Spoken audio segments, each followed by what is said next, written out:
बिस्मिल्लाहिर्रहमानिर्रहीम। अस्सलाम वालेकुम students, welcome to my YouTube channel LWR।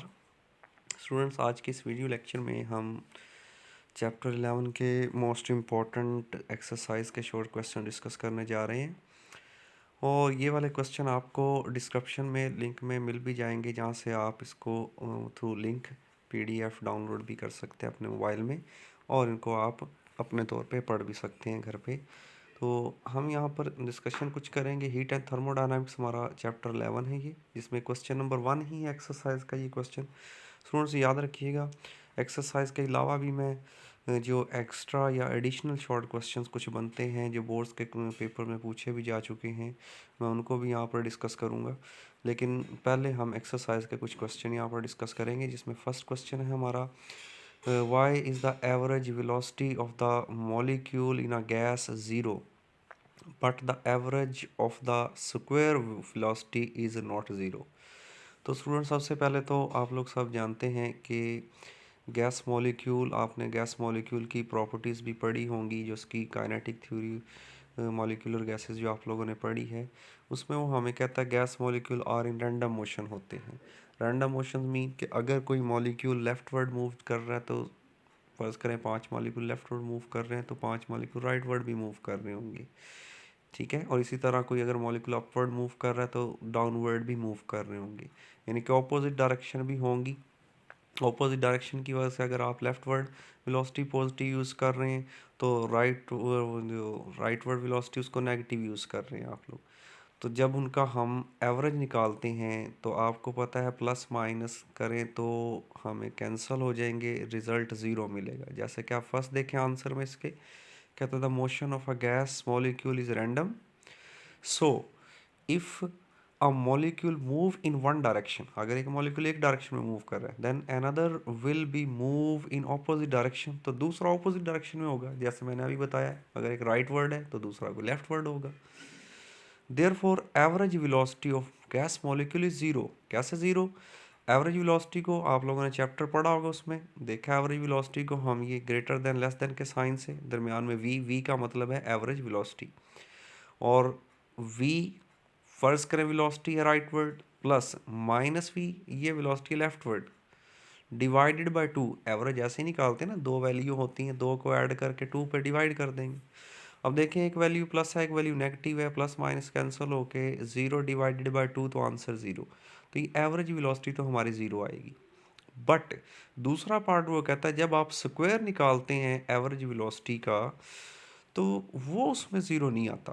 तो आपने सेम ये ऊपर वाला फार्मूला लेना है और इसके ऊपर आपने जस्ट स्क्वायर पुट कर देना है। और आप सब जानते हैं कि स्क्वायर जो है वो नेगेटिव वैल्यू को भी क्या कर देता है, पॉजिटिव कर देता है। तो कहता है when we take average of the square velocity then the square change the negative value into positive. तो स्क्वायर नेगेटिव वैल्यू क्या कर देगा, positive. So the average velocity is not equal to zero. तो देखें ज़रा नीचे, ये मैथमेटिकली भी सॉल्व मैंने कर दिया नीचे। तो ये पॉजिटिव आंसर हमारा यानी वी स्क्वायर निकलेगा इसमें। क्लियर है स्टूडेंट्स? उम्मीद है कि आपको इसकी समझ लगी होगी। नेक्स्ट, और ये साथ देखते भी जाइएगा स्टूडेंट ज़रा, ये फर्स्ट क्वेश्चन तो 10 टाइम्स डिफरेंट बोर्ड्स के पेपर में पूछा जा चुका है। नेक्स्ट क्वेश्चन नंबर हमारे पास इसका 2 है एक्सरसाइज का, वेरी इंपॉर्टेंट। 15 टाइम्स कोई बोर्ड के पेपर में ये अब तक पूछा जा चुका है, जिसकी कुछ स्टेटमेंट इस तरह से है। Why does the pressure of a gas in a car tyre increase when it is driven through some distance. और स्टूडेंट्स याद रखें, ऐसा मोस्टली समर सीज़न में होता है, यानी गर्मियों के मौसम में ऐसा मोस्टली होता है। और आप लोगों ने देखा भी होगा, सुना भी होगा कि गर्मियों के मौसम में गाड़ियों के टायर वगैरह ज़्यादा फटते हैं, बाइक्स हैं, गाड़ी हैं उनकी। उसकी वजह यही है, एक तो टेम्परेचर हाई हो जाता है एटमॉस्फेयर का हमारा, और दूसरा जब टायर के अंदर हवा जो होगी यानी एयर मॉलिक्यूल जो होंगे, और गाड़ी जब रोड के ऊपर चलेगी कुछ देर, तो आप सबको पता है टायर और रोड के दरमियान क्या होगा, फ्रिक्शनल इफेक्ट प्रोड्यूस होगा। और वो फ्रिक्शनल इफेक्ट जो है हीटिंग इफेक्ट प्रोड्यूस करते हैं, जो क्या करता है, गैस मॉलिक्यूल की काइनेटिक एनर्जी को बढ़ा देता है। और आप लोगों ने चैप्टर में पढ़ा होगा काइनेटिक एनर्जी और प्रेशर जो है वो डायरेक्टली प्रोपोर्शनल होते हैं। तो लिहाजा अगर गैस मॉलिक्यूल जो टायर के अंदर थे उनकी काइनेटिक एनर्जी बढ़ेगी तो सिंपल सी बात है प्रेशर तो आल्सो उसमें वो तो इंक्रीज करेगा क्योंकि डायरेक्ट रिलेशन है। तो इस वजह से जो टायर के अंदर प्रेशर है वो भी इंक्रीज कर जाएगा गैस का। और यही वजह है कि गर्मियों के मौसम में जो टायर में हवा होती है वो फुल नहीं रखी जाती, थोड़ी कम रखी जाती है, ताकि जब वो गाड़ियाँ चलती हैं रोड पर फ्रिक्शनल इफेक्ट की वजह से हीटिंग इफेक्ट जो प्रोड्यूस होता है वो प्रेशर इंक्रीज कर देता है, तो जो कम हवा रखी जाती है वो लेवल पर आ जाती है अपने। तो इसका आंसर हम ज़रा देखते हैं। आंसर में लिखा है इसके, when a car is driven through some distance then the pressure of a gas in the tyre increase कर जाएगा due to friction between road and tyre. The frictional effect between rod and tire produce heating effect, due to which the kinetic energy of gas in the tire increase. Hence the pressure of the gas in the tire increase, because ये मैंने अभी बोला है pressure directly proportional to kinetic energy। तो ये था student हमारा question number 2 का आंसर, जो 15 टाइम्स बोर्ड के क्वेश्चन में, बोर्ड्स के पेपर में पूछा जा चुका है। इंपॉर्टेंट है ये जी। तो स्टूडेंट नेक्स्ट हम चलते हैं, क्वेश्चन नंबर हमारे पास 5 है। क्वेश्चन नंबर 5 की स्टेटमेंट्स और वेरी इंपॉर्टेंट, ये सेकंड वाले से भी ज़्यादा इंपॉर्टेंट है 5 वाला। तो स्टूडेंट्स याद रखिएगा, बहुत से स्टूडेंट्स यहाँ पर देखेंगे 3 क्वेश्चन और 4 क्वेश्चन कहाँ चला गया है। तो स्टूडेंट्स वो ज़्यादा एमसीक्यूज टाइप हैं और डायग्राम वाले क्वेश्चन हैं वो इतने कोई इंपॉर्टेंट नहीं है जो बोर्ड के पॉइंट ऑफ व्यू से देखें अगर हम तो, लेकिन ये उनसे ज़्यादा इंपॉर्टेंट है। मैं यहाँ पर इंपॉर्टेंट क्वेश्चन जो है उनको सॉल्व कर रहा हूँ। तो हमारे पास स्टूडेंट्स यहाँ पर क्वेश्चन 5 है ये, इसकी स्टेटमेंट कुछ इस तरह से हमारे पास यहाँ पर गिवन है।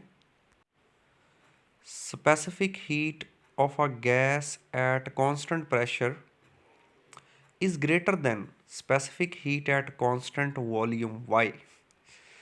स्टूडेंट्स ये आप लोगों ने मोलर स्पेसिफिक हीट वाला टॉपिक भी पढ़ा होगा चैप्टर के अंदर, इम्पोर्टेंट जो कि लॉन्ग क्वेश्चन था। तो उसी टॉपिक से ये हमारा शॉर्ट क्वेश्चन है और वेरी वेरी इंपॉर्टेंट भी है। कहता है specific heat at of a gas at constant pressure ये ज़्यादा होती है then specific heat at constant volume से। क्यों होती है ज़्यादा, ये वजह हमने बतानी आज इस क्वेश्चन में। तो आंसर इसका पहले मैंने यहाँ पर लिखा है एट कांस्टेंट प्रेशर। और स्टूडेंट्स याद रखें, आप लोगों को बहुत सी की बुक से ये इस तरह के क्वेश्चन मिल सकते हैं उनके आंसर, लेकिन यहाँ पर एक तो मैंने अपनी ही वर्डिंग में ये लिखे हैं ताकि स्टूडेंट्स को समझ आ जाए इजीली, जहाँ पर कोई डिफ़िकल्ट वर्ड है उसको इजी कर दिया है। और दूसरा, जिस क्वेश्चन के लिए डायग्राम होता है कि स्टूडेंट समझ भी जाता है कोई बंदा कि इस क्वेश्चन को डायग्राम से भी एक्सप्लेन कर सकते हैं, तो मैंने उसके साथ डायग्राम भी बना दिए। ये जिन क्वेश्चन के लिए डायग्राम हमें पता है कि रिक्वायर्ड होगी तो उसकी डायग्राम भी यहाँ पर बना दी है। तो इस क्वेश्चन की डायग्राम, और आप डिफरेंट की बुक्स देख लें उन पर डायग्राम नहीं बनी होगी। तो हमने यहाँ पर देखा एट कांस्टेंट प्रेशर, पहले देखते हैं डायग्राम पे भी गौर करना है बच्चे। जब एक गैस, उसमें एक पिस्टन है, movable piston, blue yellow colour की आपको गैस नज़र आ रही है ऊपर से, और डार्क ब्राउन कलर का आपको पिस्टन नज़र आ रहा है, ऊपर हमने एक मैस यानी लोड रखा हुआ है ब्लू कलर में। तो जब नीचे से हम हीट प्रोवाइड करते हैं गैस को, तो आप सबको पता है गैस के मॉलिक्यूल की इंटरनल एनर्जी बढ़ेगी। इंटरनल एनर्जी बढ़ने से गैस का जो प्रेशर है वो भी बढ़ेगा। अब प्रेशर बढ़ेगा बट हमने प्रेशर क्या रखना है, कांस्टेंट रखना है। पहली ही हेडिंग आंसर में दी at constant pressure, pressure constant रखना है, प्रेशर बढ़ने नहीं देना, प्रेशर हमने कांस्टेंट रखना है। तो प्रेशर कांस्टेंट रखने के लिए हम गैस को एक्सपैंड होने देंगे। तो गैस देखें दूसरी डायग्राम में एक्सपैंड हो गई है, पिस्टन मूव करके अपवर्ड जा चुका है। तो यहाँ पर जब पिस्टन ऊपर की तरफ मूव कर रहा है तो गैस वर्क कर रही है, work done by the system हो रहा है। यहाँ पर हीट दी हमने, work done by the system हो रहा है। तो क्या स्टूडेंट यहाँ पर दो काम नहीं हो रहे, कांस्टेंट प्रेशर रखना हमने, ये प्रेशर कांस्टेंट रखने के लिए ही हमने पिस्टन को ऊपर की तरफ मूव करवाया है।